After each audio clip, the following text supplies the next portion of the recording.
Hey guys, it's Neil from Derby Bushcraft and Outdoors, and I'm getting ready to go over to my spot. I'm here at my mother-in-law's house, getting started cutting across her backyard. The spot that I have butts up to her backyard, so I can park there and just walk over. It's an abandoned industrial site. EPA shut them down years ago, and so I use it as my bushcraft spot. It's not too bad. It's about 100 acres or so, give take, maybe 200. I don't know. But I cut in across the fence over here, and it's all mine. I share it with my brother-in-law, which is on city council, so I kind of got permission. But yeah, it's a great spot, close to home, and a great spot to practice out my gear. So I'm going to cross this fence and I'll bring you all back. Okay, I just got across the fence, kind of give you all a 360 of where I'm at. I don't know if you can see it or not, but right behind me is a fence. Kind of give you all a spin. Probably going too fast. Sorry, I'm not real good with my camera angles yet. It's kind of new to me to be filming, but and trying to carry this stuff around out here. But yeah, I'll take y'all with me. A lot of downed wood here. It's going to be my source for fuel for my fires this year, and for some of my bushcraft camp.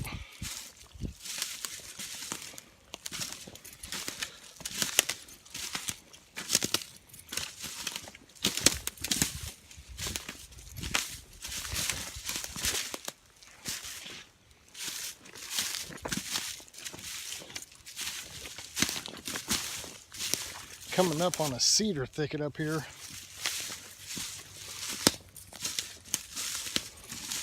It's going to be kind of thick to walk through.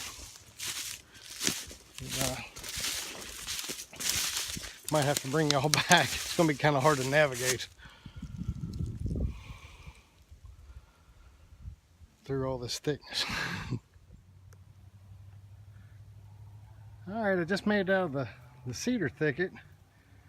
It's starting to open up a little bit, so it's be easier to walk and film. Kind of smoky over here.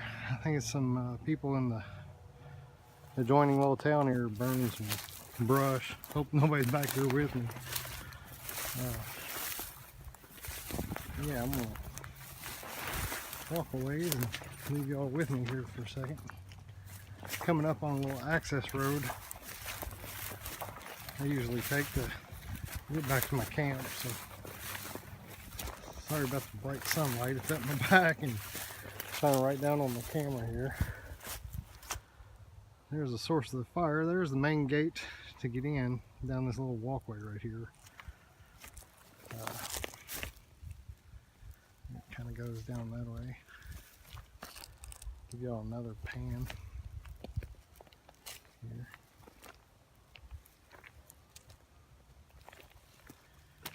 Get on the way here down this trail.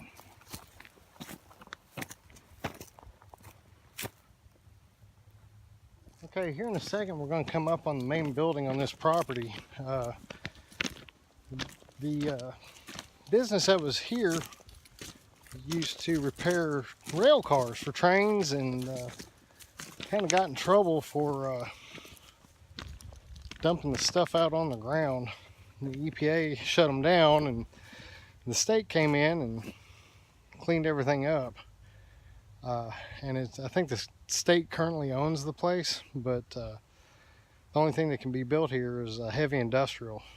It's not suitable for living or anything, but I always pack my water in. I don't ever get any water out here, or even attempt to. So,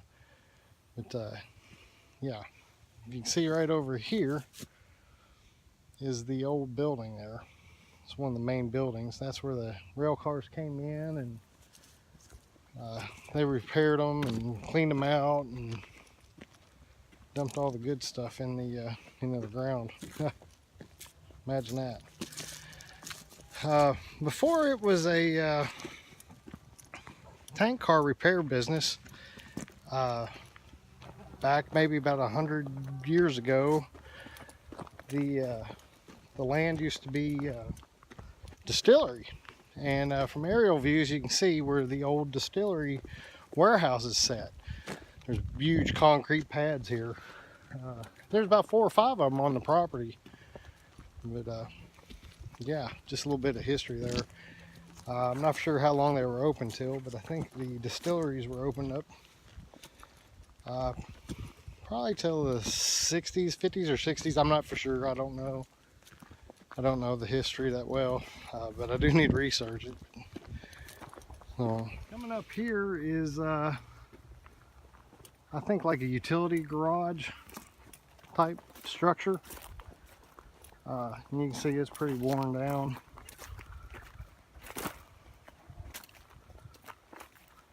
The roof is falling off, but it's a lot of building materials for me. I'm going to use some of the tin that has came off of the building as fire reflectors and stuff here at my bushcraft camp, which we'll soon be at.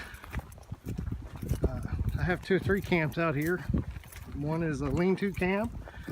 The other is a camp where I can, like a tent camp, and then the other camp is a hammock camp. Now, there's some tall pines right up here in the distance, and it's great for hammock camping. Here's the other side of that utility type building, garage.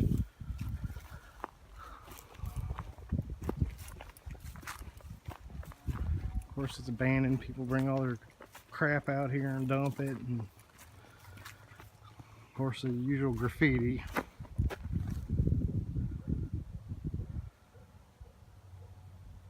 Some people have even camped out in here, not me, but I know of a few.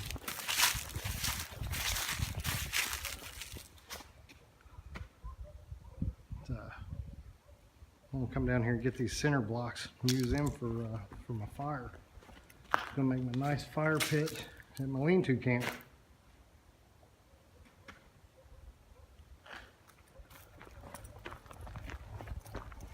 All right, we're here. We're coming up to a fork in the road here. It's on this property. I say road, more like a drive. To the right here, we'll take you to kind of my camp, and then take a left here. Kind of takes you to my my spot where I go and tent camp. It's pretty neat.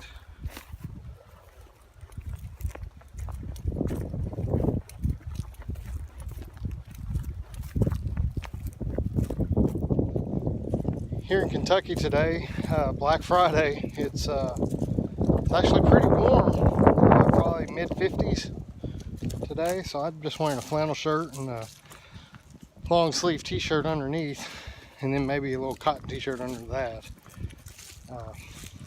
Kind of light layers where I can take some layers off if I get hot. Plan on maybe doing some work out here to the lean-to camp. I don't have a fire pit for it yet, and the thatching needs to be redone, or not really redone, but freshened up. Gonna have some lunch. I think I got a Mountain House chili, which is probably one of the better ones. Normally I try to bring something out where I can actually cook it on a fire, but I didn't have the chance today, and I'm kind of going ultralight with what I call my bushcraft kind of belt. And it's kind of reminds me of the Vietnam era combat belts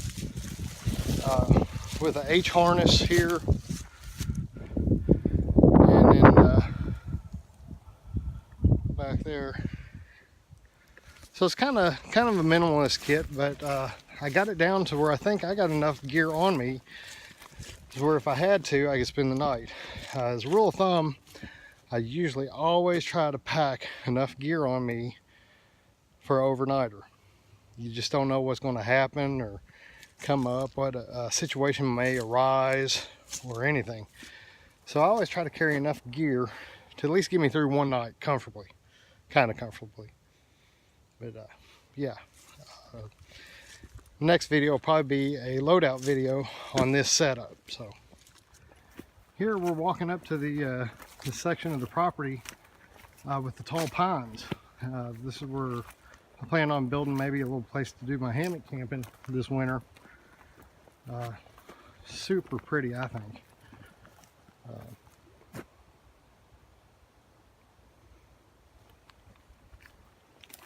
I think last time I was out here, somebody had dumped some old mattresses. I can't believe that. I don't know. I know a lot of people look at this place as being kind of junky and abandoned, but still, you know, there's proper ways to dispose of your crap. And, yep, I was right. They're still here. So might have to come out and burn them.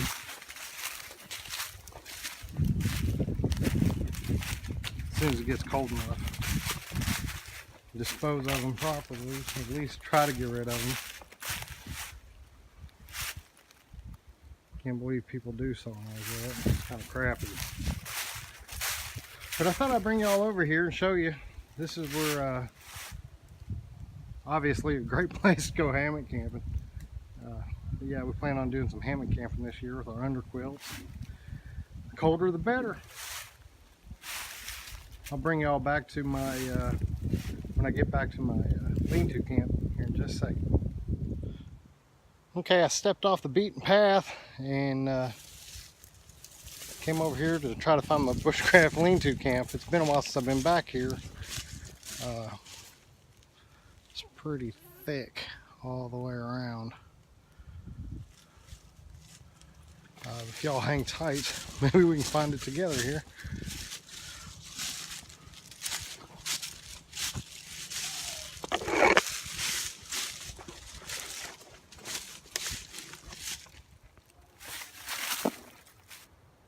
Okay, after walking for a few minutes and getting lost, finally found my way. Here we are.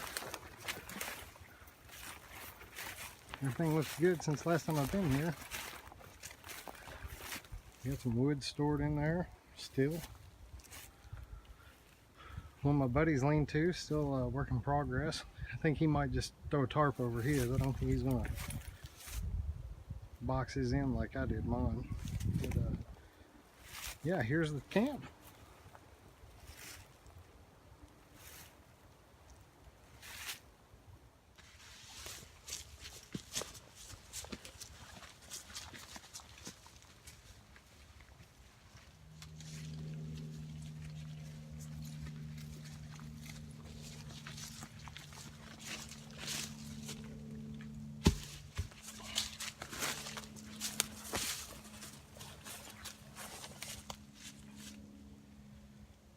Okay, so today I want to try to get a spot cleared out for my fire pit. And as you see in the earlier part of the video, I took y'all that garage had some center blocks. I think I'm going to use them kind of for my surround out here. Kind of wanting to make it big enough for a multi-person, multi-cooking fire pit. So several people that would want to could actually cook at the same time and have enough room to be comfortable. So yeah, hope y'all enjoy. All right, I can get some of this gear off and get settled and get my spot cleared off and get to work. Maybe get some lunch. Might get some lunch first. I don't know. Pretty hungry.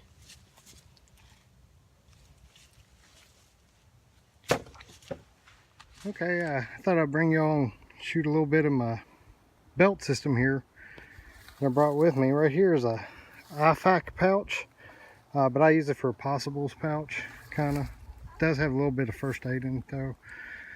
And my Sigma, or however you say it, not quite sure. Water bottle holder, a little bit of water, and this is the Maxpedition Saber Cat linked to the belt and the H harness. I'll have to get you all some details if you want to know what kind of belt it is. I don't know right off the top of my head. Been building it for a while, just piecing it together as I go. Probably took me about a year to do it. Finally got it together. Good old canteen pouch, plastic canteen. Do have the US canteen cup in here along with Pathfinder lid and Maxpedition large roly-poly for collecting tinder. And you can see here on the outside of my pouch, I kind of got my little foam sitting pad, tarp for shelter, and emergency tarp I can use for ground cloth or heat or whatnot, just to stay warm if I had to. And inside, it's of course it's full of goodies. So yeah, if y'all want to know, I'll do a loadout video on it maybe one day if I get some good feedback on it. Okay, I kind of got some of my stuff settled in here for today. I'm not going to be out here that long. Just do some updates to camp. My main ridge pole here doesn't have anything supporting it, and I don't know why I did it this way last time I was out here. But I'm going to cut a pole and try to get some support there a little bit better. Try to shore it up a little, and then kind of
Baco for the win.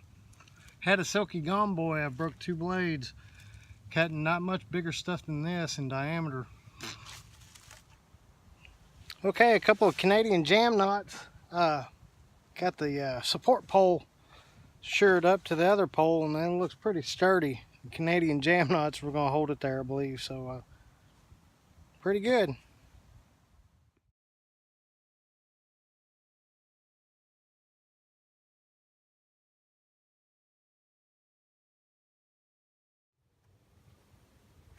Okay guys, I went down, got a couple of cinder blocks, and they're the old school kind. They're about 50 pounds a piece, and when you gotta drag them things through some brush, man, it wears you down. And then I got a piece of tin as well, and I got it on the ground now for kind of fireproofing. There's a lot of duff around. I hadn't had a chance to clean all the pine duff away, so I thought this would be a safe way to start a little twig fire for my canteen stove.